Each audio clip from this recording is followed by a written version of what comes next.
सड़क के किनारे खड़ा एक आदमी, फटे पुराने कपड़े, हाथ में एक छोटा कटोरा और गोद में एक बच्चा। आप रुके। जेब से 10 का नोट निकाला और बढ़ा दिया। लेकिन अगली बार ऐसा करने से पहले रुकिए, सोचिए और देखिए, क्या वो बच्चा उसका है? क्या वो आदमी असहाय है या जानबूझकर वहां है?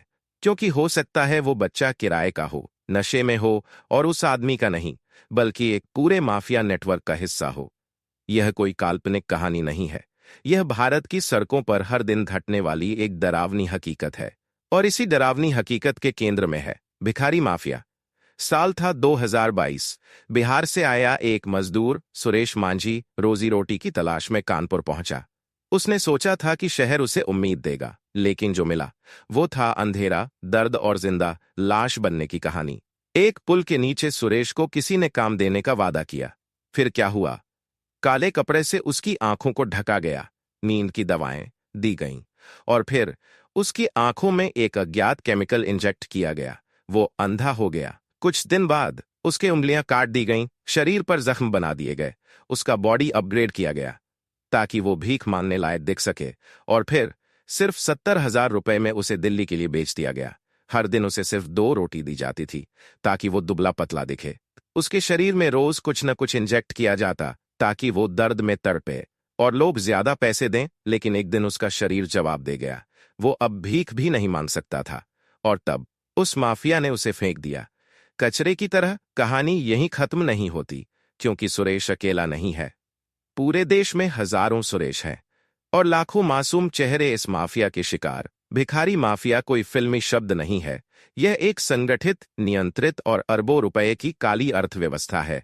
जानकारों के अनुसार भारत में भीख मांगने का ये नेटवर्क करीब 1.5 लाख करोड़ रुपए का है। 4 लाख से ज्यादा भिखारी देश भर में हैं।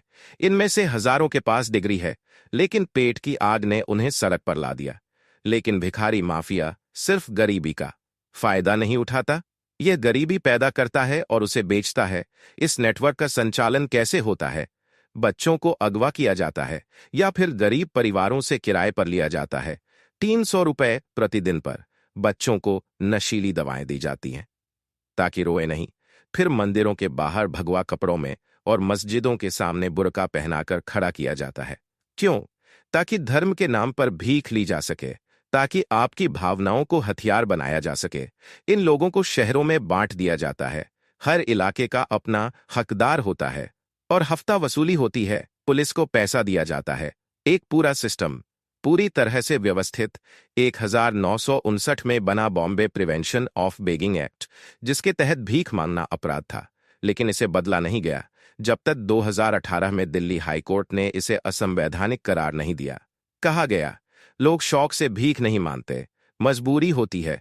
लेकिन इसके बाद भी कई राज्य इस पुराने कानून को लागू रखते हैं। और जब कोई बड़ा इवेंट आता है, जैसे दीस या कॉमनवेल्थ गेम्स, सरकार इन्हें सुधारने की कोशिश नहीं करती, इन्हें छुपा देती है, पर्दों के पीछे ट्रकों में भरकर बाहर भेज देती है। क्या यही है समाधान? एक रिपोर्ट के अनुसार 62% लोग गरीबी के कारण भीख मांगते हैं, 45% बेरोजगारी के कारण, 24% बुढ़ापे, बीमारी या अपंगता की वजह से। लेकिन डरावनी बात यह है कि 12% लोग इसे आसान पैसा मानते हैं, 7% आदत से करते हैं। यह आदत क्यों बनी? क्योंकि ये माफिया उन्हें नशे का आदी बनाता है, ड्रग्स देता है, फिर कहता है भीख मांगो, तभी अगली डोज मिलेगी। एक साइकोलॉजिकल जाल जिसमें निकलना नामुमकिन है। चेन्नई में औरतों को हिंदू और मुस्लिम दोनों की तरह तैयार करके मंदिर मस्जिदों के सामने खड़ा किया गया। एक 13 साल का बच्चा ठंड में भीगते हुए भीख मांगता दिखा। माफिया ने इसे टूल बना लिया। एक 2 साल की बच्ची पूनम ठंड में मर गई क्योंकि इमोशनल अपील बनाने के लिए उसे भीगने भेजा गया था। ये कहानियां फिल्म की नहीं, फाइलों की हैं, पुलिस रिकॉर्ड में दर्ज। तो क्या करें?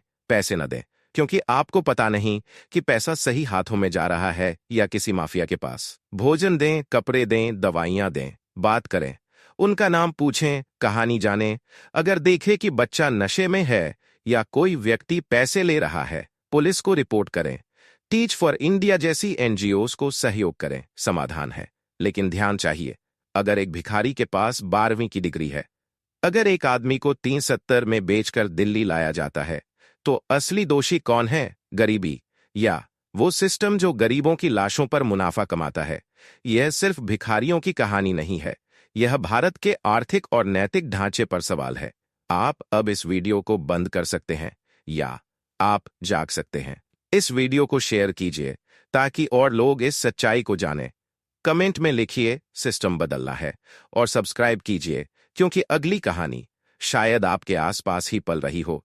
भारत का सबसे काला सच अब उजाले में है।